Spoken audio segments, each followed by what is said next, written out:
Good evening. Good evening. Thank you for joining.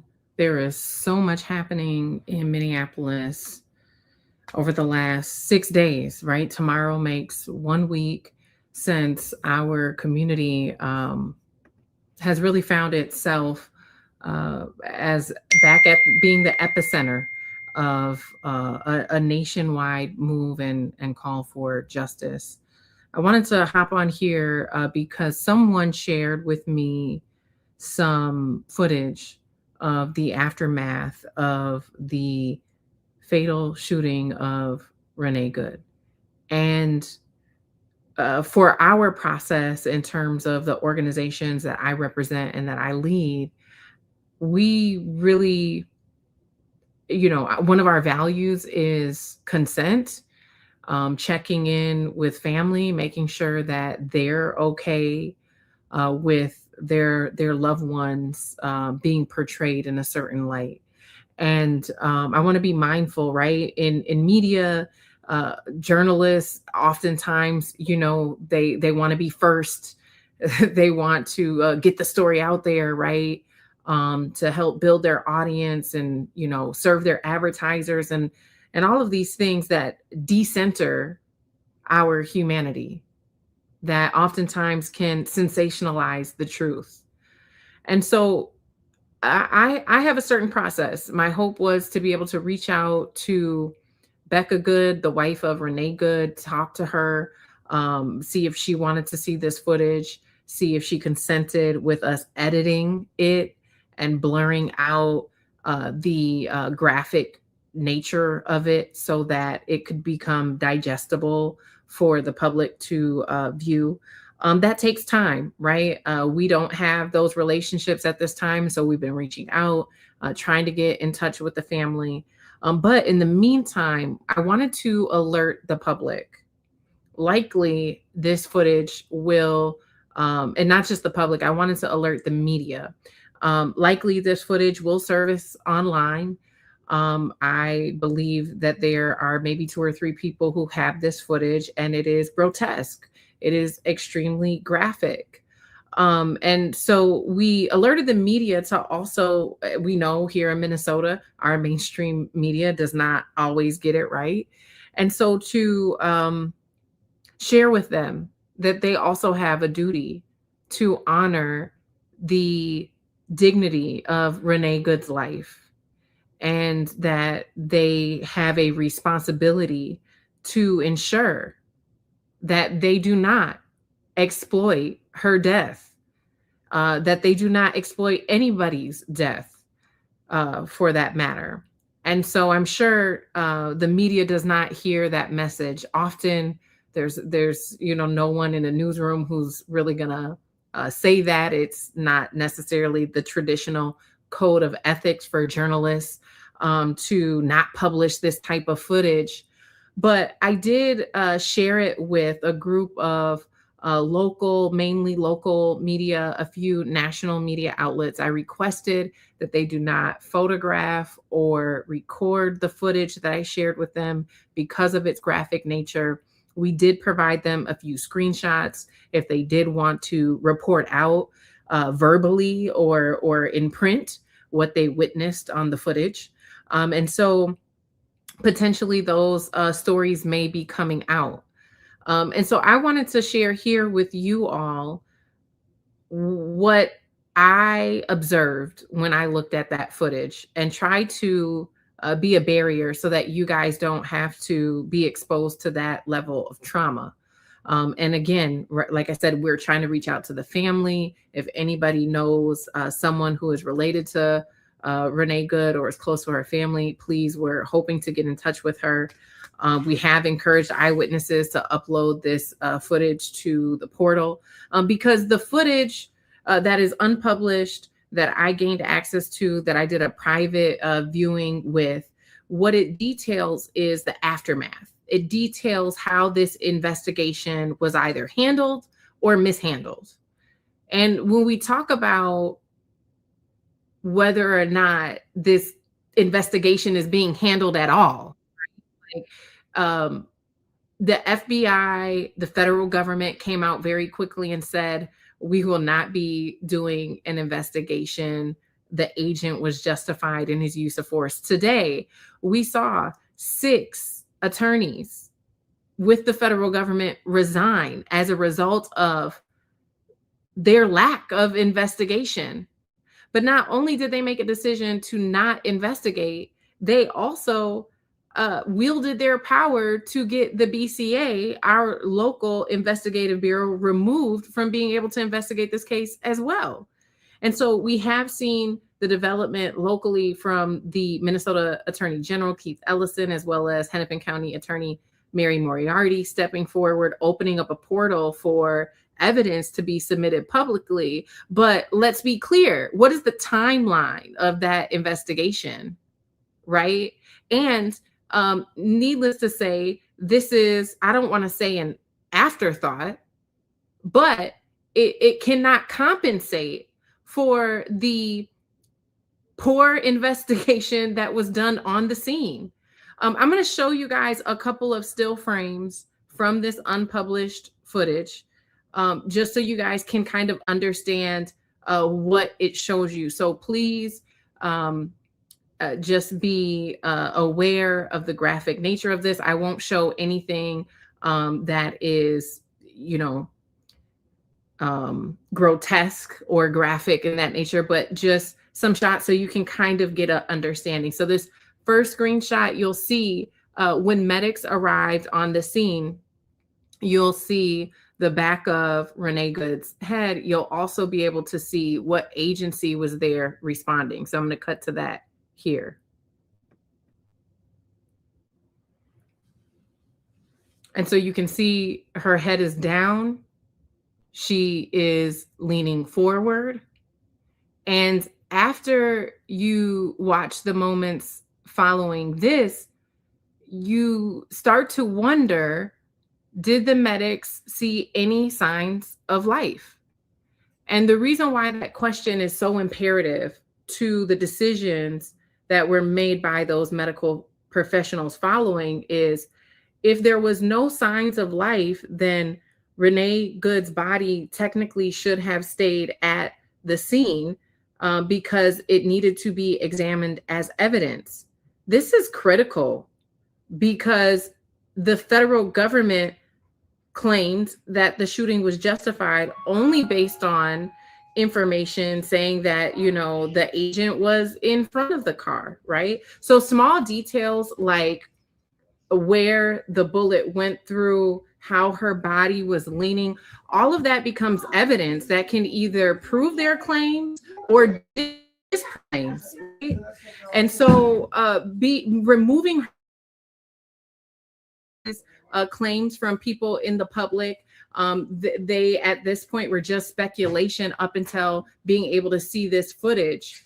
From the naked eye, there was no signs of life. So why was her body removed from that site?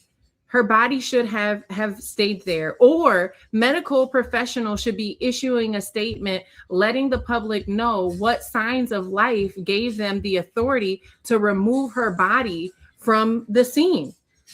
At that point, it should be investigated. But who there was in charge of the investigation? Was it the federal government? Was it the BCA? Was it the sheriffs? Was anybody even actually investigating? Is anyone even actually investigating this case now? I know there's an open portal where you can submit evidence, but there's been no communication as to the timeline of this investigation or anything. And so seeing this footage, for me, it definitely raised a lot of questions. I'm going to share with you guys another screenshot. Here you can see it was Minneapolis fire. And I suppose in this one, it's a not as clear, but the footage is very shaky. It was Minneapolis fire who ended up taking her out of the vehicle. No one covered her body at any time. They laid her in the snow. They cut some of her clothing off, and no one put up a tarp. No one covered her. And I'm trying to show you guys clips here that are not overly graphic, but to give you an idea of the vantage point and the viewpoint in which this eyewitness was standing while recording the footage. I'm trying to offer you guys some of the details without being disrespectful to her family. And I think that there is a way to get information out to the public without compromising the dignity of her life, and in a way that is respectful to the family. And so the questions that I also think need to be answered now that these 6 attorneys have resigned from the federal government is why. What exactly was it that happened where this ended up being the final straw for them? And I'm seeing some questions here. I'll try to answer as many questions as I can here. But again, we received directly from an eyewitness. It was verified that they were there on the ground when it happened. Some unpublished footage, extremely graphic in nature. And our process, and we believe and practice in trauma-informed journalism. Our practice is number one, first and foremost, to get consent from the family. Make sure that they're okay with their loved one being out in the public. I'll say, when you look back at history teaches us that sometimes that can be effective in bringing forth justice. When you look at the decision by Mamie Till to publish the horrific pictures of her son, Emmett Till, it changed America. And so it can be effective, but that is a decision that should be made only by the people closest to the person who has passed away. And so whether or not this footage ends up circulating online, I want people to be mindful of that. I don't think that the family has consented to this, and especially to the media. Being an independent journalist who has consistently been a voice to offer some disruption of the status quo of how mainstream media does things, the media has been briefed that this is extremely grotesque and that it should not just be pushed out on the internet, that there needs to be some editing, some redacting, and there has to be consent from the family. The last picture I'll show you, I know that there was a presence of the Minneapolis Police Department.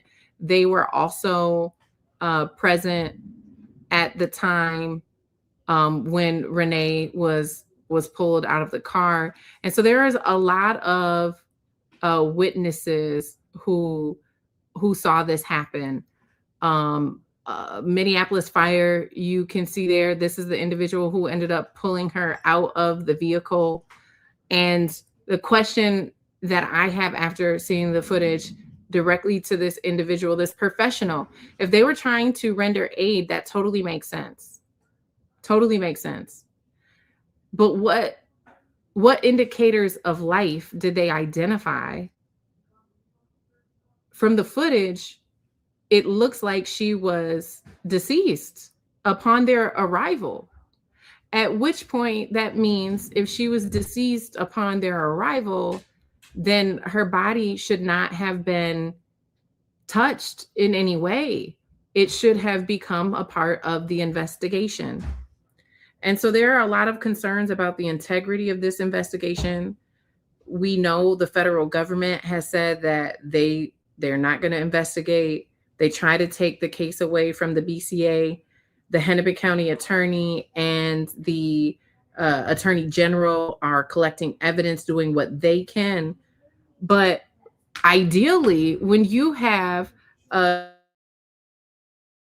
you would want investigators to be able to collect the evidence on the scene, not after the crime scene has been dismantled. I saw the footage yesterday, and I'm still processing the lack of care. There's so many different ways that it could have been. There shouldn't be a video. There shouldn't be a video because Minneapolis police was there, the sheriffs were there, federal agents were there, medical professionals were there. So you're telling me out of the dozens of different crisis response professionals who were there on the scene, no one could get a sheet, a tarp, a tent, anything to cover her body to obstruct the view from the public? And they cut her shirt off in broad daylight.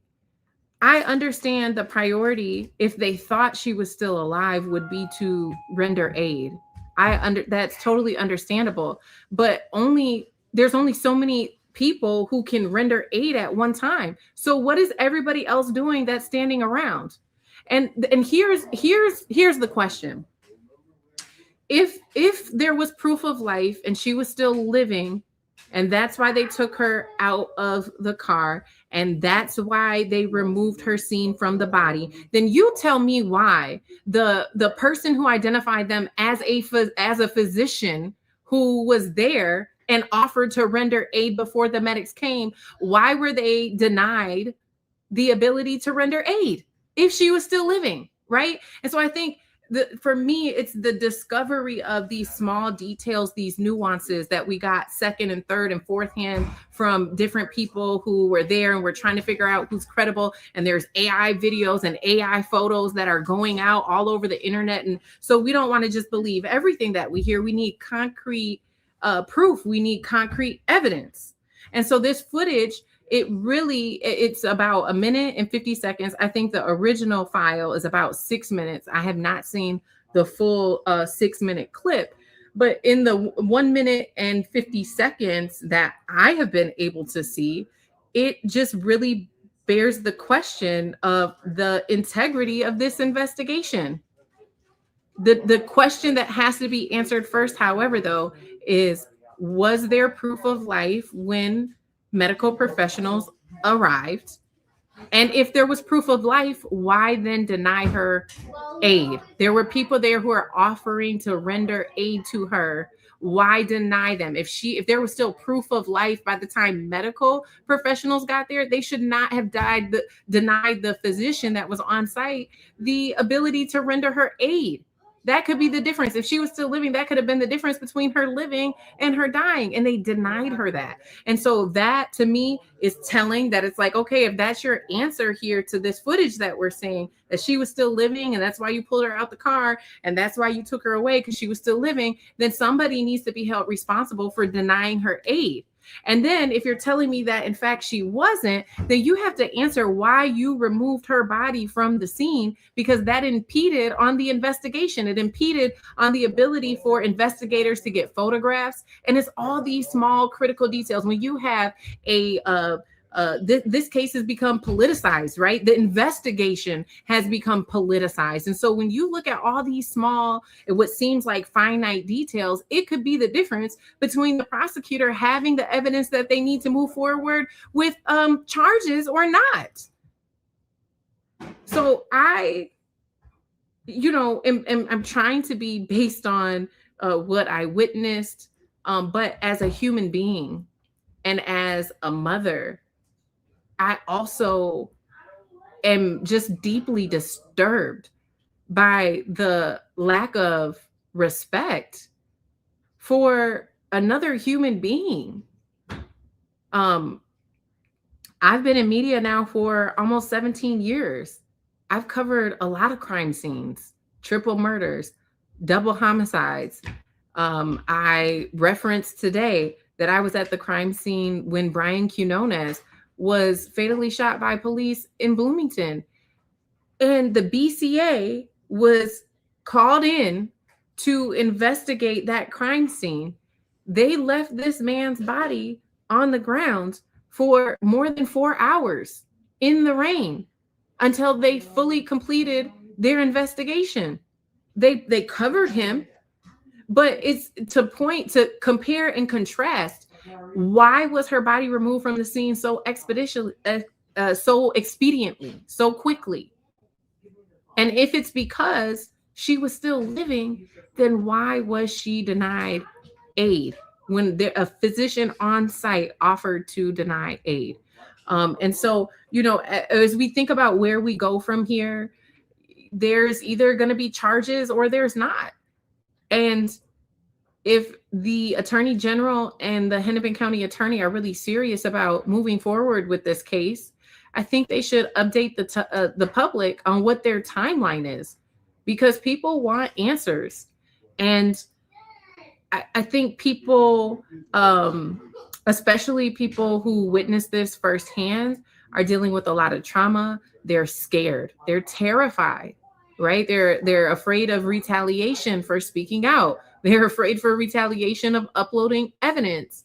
But to assure the public that they are doing everything that they can to move forward swiftly, I think would give the public some ease that they're going to be making a determination within the time frame of this administration. Not alluding to the statutory limits allows them to try to prosecute this case under a different administration. And what some folks are saying is, well, what is the response then if there is charges? So you guys, I hope you all are taking care of yourselves during this time. There's a lot happening in Minnesota. There's a lot of pro-ICE out-of-town agitators that are showing up that do not have the best interest of people here in mind, that are trying to incite things, that are trying to incite violence. And so please be vigilant as you're out in community.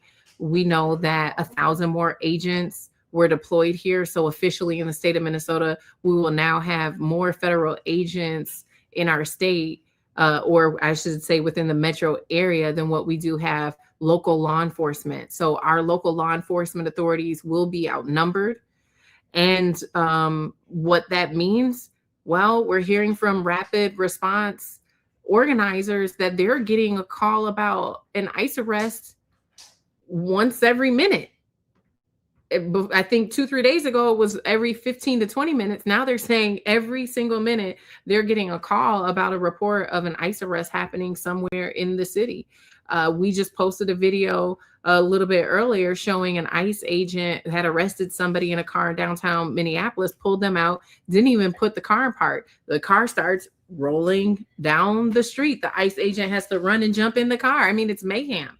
It's door knocking is happening. ICE agents going directly up to people's doors. ICE agents arresting people at Target, arresting people at McDonald's.